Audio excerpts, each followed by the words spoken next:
क्षमा क्षमा कर दीजिए मुझे, हे पराक्रमी वानर। सागर में वास करने वाली राक्षसी मत्स्या हूँ मैं। लंकेश रावण के भय से, उनके प्रभाव में आने के कारण मैं रामकाज में बाधा बन रही थी।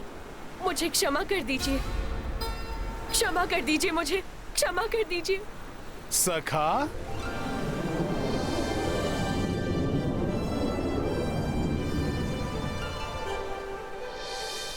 परंतु अब मुझे ज्ञात हो गया है कि सागर के जल में विचरण करने वाले अनेक प्राणियों को लंकेश रावण से भयभीत होने की कोई आवश्यकता नहीं। जिस सेना में अकेले ही सागर के अनेकों भयंकर जीवों से संघर्ष करने की क्षमता हो, आपके जैसे महाप्रतापी योद्धा हो, उससे लंकेश रावण अधिक समय तक सुरक्षित नहीं रह सकते। अब रावण का काल निकट है। परंतु तुम पहले ही हमारे कार्य में बहुत भारी क्षति पहुंचा चुकी हो। आप निश्चिंत रहें, उस क्षति की भरपाई मैं और मेरी सेना जल के भीतर से सेतु के निर्माण में सहयोग देकर करेंगे। तो फिर इस कार्य को पूर्ण करने का उद्यम प्रारंभ करो। जी वानर श्रेष्ठ।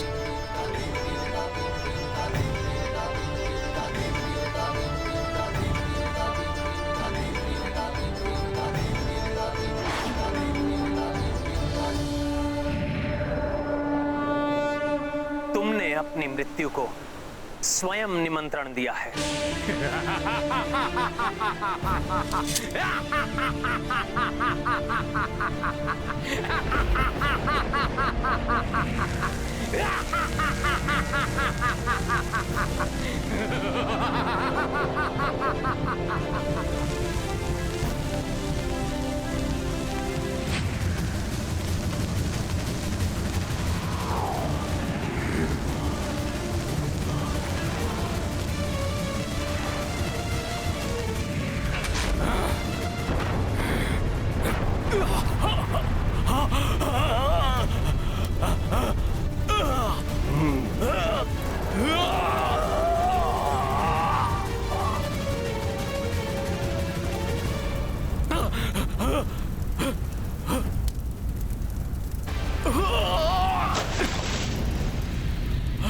मायावी राक्षस, अब मैं तुम्हें तुम्हारा बचाव नहीं करने दूंगा।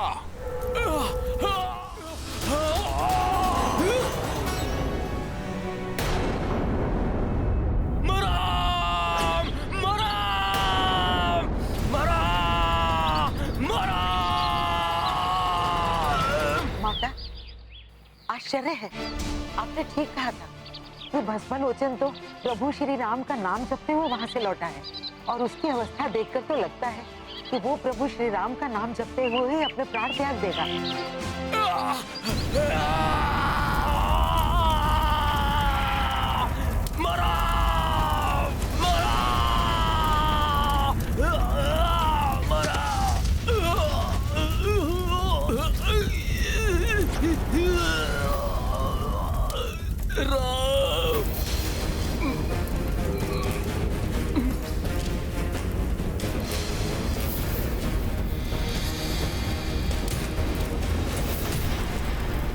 तुम अपना वचन निभाने के लिए तैयार हो जाओ रावण।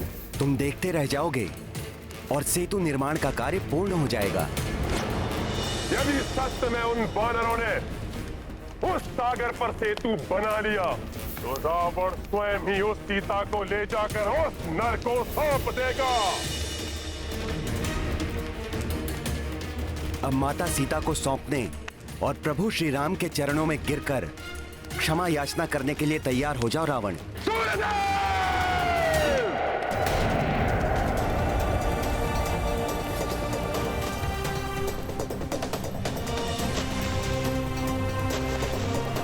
बिखर जाने वाली शिलाएं पुनः आपस में जुड़ रही हैं।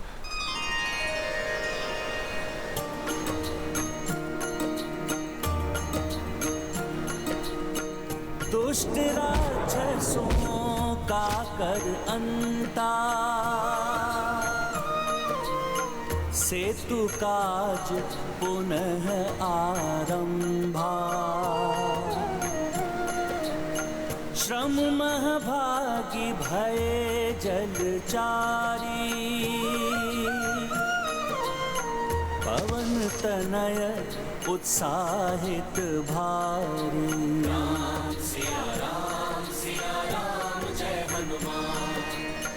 जो जो दिवस बीतते जाए, कोसों कोस बढ़ी से तू जाए।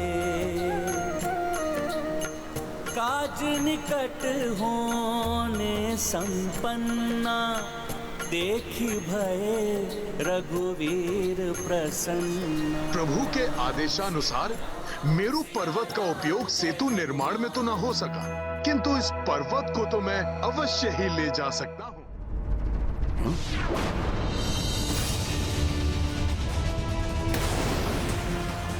ये क्या हो रहा है?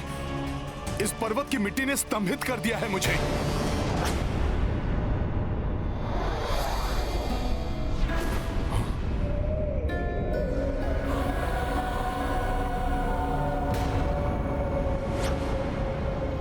ये कैसी माया है? ये माया नहीं है वानर, ये तो गोवर्धन पर्वत की शक्ति है। मुझ गोवर्धन की अनुमति के बिना कोई यहाँ से एक छोटा सा पत्थर भी लेकर नहीं जा सकता, और तुम मुझे ही यहाँ से उखाड़ने का दुस्साहस कर रहे हो। क्षमा करें पर्वत श्रेष्ठ गोवर्धन।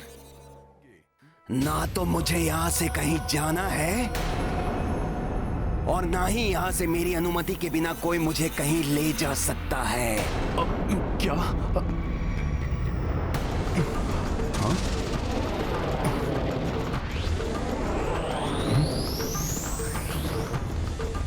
पर्वत श्रेष्ठ, प्रभु श्री राम के कार्य के लिए। हाँ हाँ, प्रभु श्री राम मेरे आराध्य हैं और मैं उनका सेवक हनुमान हूं। प्रभु श्री राम के लिए बनाए जा रहे सेतु का एक भाग आप भी होंगे। देखो वानर, यदि तुम मुझसे कोई छल या परिहास कर रहे हो तो मैं इसके लिए तुम्हें कठोर दंड भी दे सकता हूँ। मैं आपसे परिहास नहीं कर रहा हूं पर्वत श्रेष्ठ गोवर्धन। प्रभु श्री राम की भार्या का रावण ने छल से हरण कर लिया है। अतः प्रभु श्री राम वानर राज सुग्रीव और उनकी सेना के साथ मिलकर विशाल सागर पर लंका तक जाने हेतु सेतु का निर्माण कर रहे हैं। इसीलिए पर्वतों और शिलाओं की उन्हें आवश्यकता है। यदि तुम्हारा कथन सत्य है तो तुम्हें मुझे एक वचन देना होगा,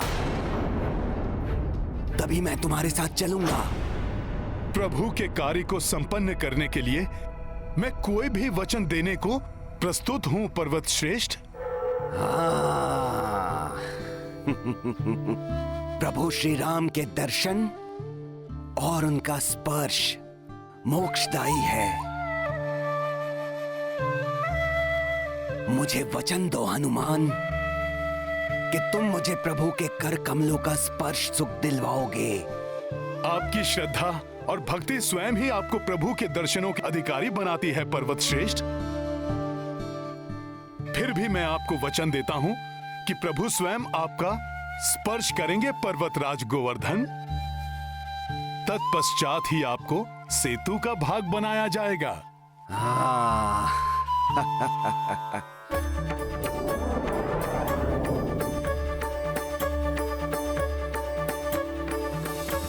चलिए चलिए प्रभु श्री राम के सेवक हनुमान, चलिए।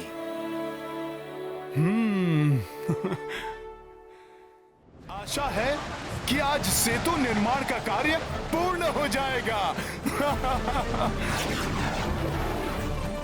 सुनो सुनो सुनो, सेतु का कार्य पूर्ण हो गया। सेतु पूर्ण रूप से बन चुका है। श्री रामचंद्र की, श्री रामचंद्र की, श्री रामचंद्र की, श्री रामचंद्र की, श्री रामचंद्र की, श्री रामचंद्र की।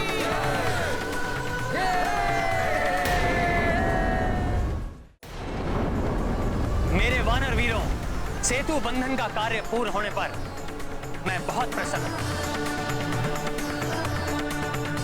परंतु इस आनंद उत्सव को मनाने से पूर्व और शिलाएं लाने वाले अपने सभी साथियों को हमें सूचित करना होगा कि हमें और पर्वत शिलाओं की आवश्यकता नहीं है। वो जहां हैं, उन शिलाओं को वहीं छोड़कर शीघ्र ही समुद्र तट के पास पहुंचे। मेरा ये आदेश सब तक पहुंचाया जाए। अवश्य प्रभु, आपका यह आदेश संकेत द्वारा मैं शीघ्र ही सभी तक पहुंचाता हूं। मित्रों, तितलियां छोड़ो।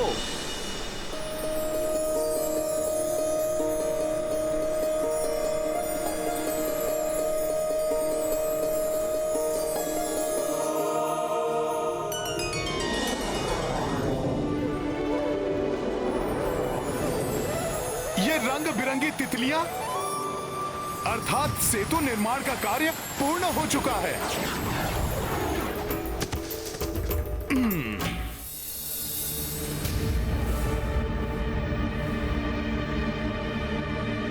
ये क्या कर रहे हो हनुमान? सेतु बंधन का कार्य पूर्ण हो चुका है, अतः अब आपको वहां तक ले जाने की आवश्यकता नहीं है। अर्थात तुम मुझे प्रभु श्री राम के चरण स्पर्श का सुख नहीं दिलवाओगे, उनके कार्य में मुझे सहायक नहीं बनाओगे, जबकि तुमने इसके लिए मुझे वचन दिया है हनुमान। अब प्रभु के इतने निकट लाकर तुम मुझे प्रभु के दर्शन से वंचित नहीं कर सकते हनुमान।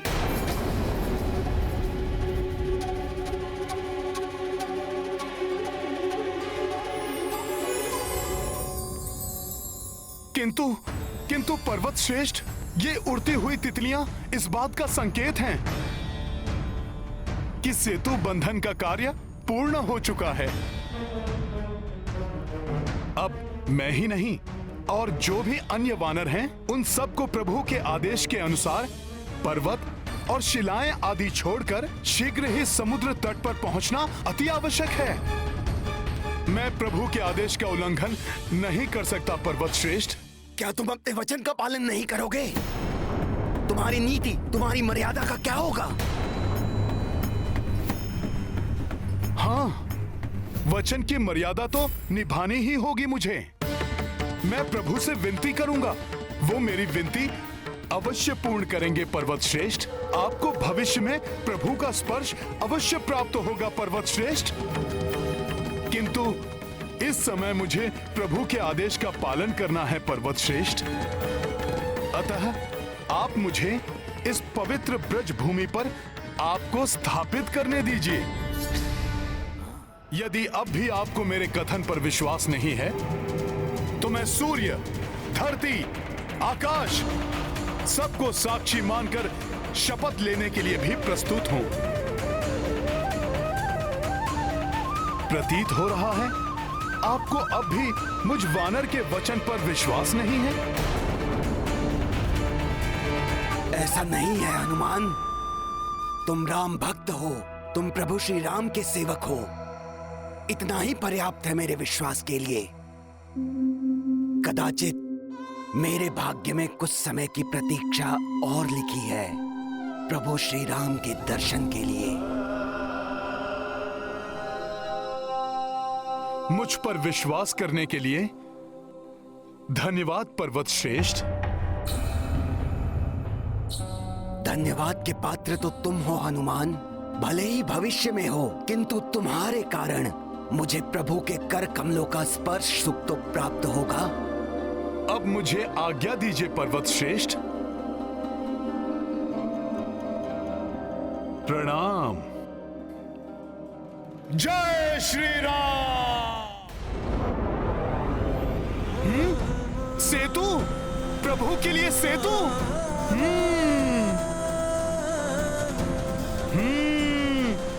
बहुत ही अद्भुत है ये। कदाचित संसार में ऐसा पहले ना तो कभी हुआ है और ना ही कभी होगा। वानर वीरों, तुम सब ने जो ये मिलकर किया है, ये संसार के लिए किसी चमत्कार से कम नहीं है। प्रणाम प्रभु। इतना अधिक विलंब कैसे हुआ तुम्हें हनुमान? प्रभु, मैं सेतु निर्माण के लिए गोवर्धन पर्वत को लेकर आ रहा था, तभी मुझे सेतु बंधन के पूर्ण होने का संकेत दिखाई दिया। अतः आपकी आज्ञा का पालन करते हुए मैंने गोवर्धन पर्वत को ब्रज भूमि पर ही स्थापित कर दिया और फिर गोवर्धन पर्वत को मैंने। मुझे ज्ञात है हनुमान, तुम्हारे वचन की रक्षा होगी। तुम्हारा दिया हुआ वचन मेरे द्वारा दिए गए वचन के समान ही है। अब सेतु बंधन का कार्य तो संपन्न हो चुका है हनुमान, परंतु आने वाले द्वापर युग में जब मेरा अगला अवतार होगा तो मैं स्वयं गोवर्धन के पास जाऊंगा और तब पर्वत श्रेष्ठ गोवर्धन मेरे स्पर्श का सुख प्राप्त होगा। इतना ही नहीं, मैं उन्हें अपनी उंगली पर भी धारण करूंगा और तब मैं स्वयं गोवर्धन के नाम से भी जाना जाऊंगा।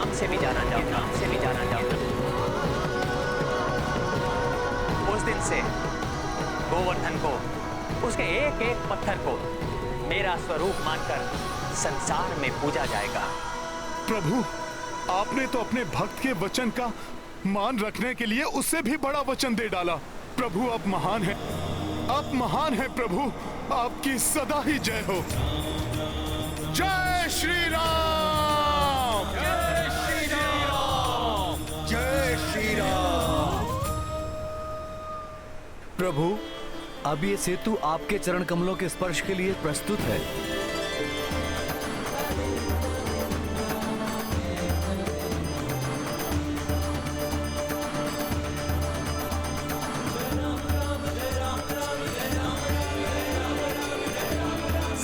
प्रिय वानर वीरों, महाबली ऋक्ष वीरों, अनुपम है आपकी विशाल सेना जो मैंने भी प्रथम बार देखी।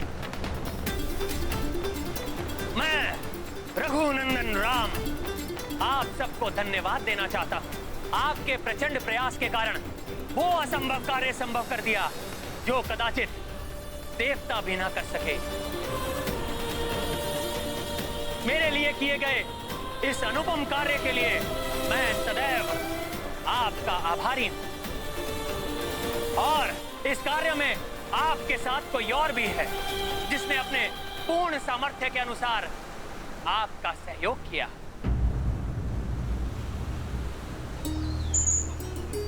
ये प्रिय गिलहरियां देखने में भले ही छोटी हैं,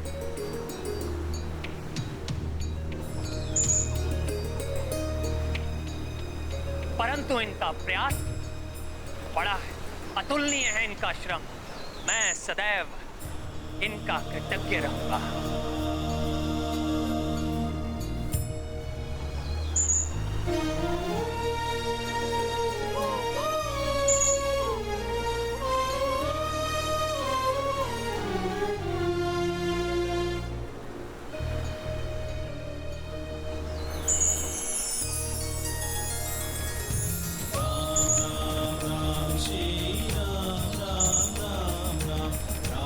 ये इन गिलहरियों के अथक श्रम और अतुल्य योगदान का प्रतीक चिन्ह है जिसके द्वारा संसार में ये इन महान कार्य के लिए सदैव स्मरण की जाएंगी।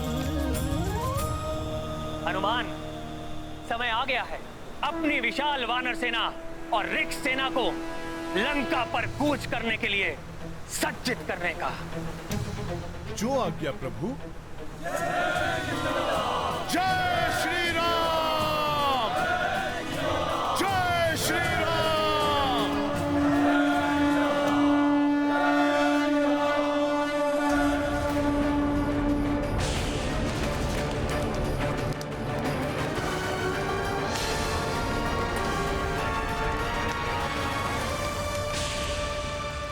ईश्वर की दृष्टि में कोई भी छोटा या बड़ा नहीं होता। भगवान तो केवल सच्ची भक्ति की अपेक्षा रखते हैं।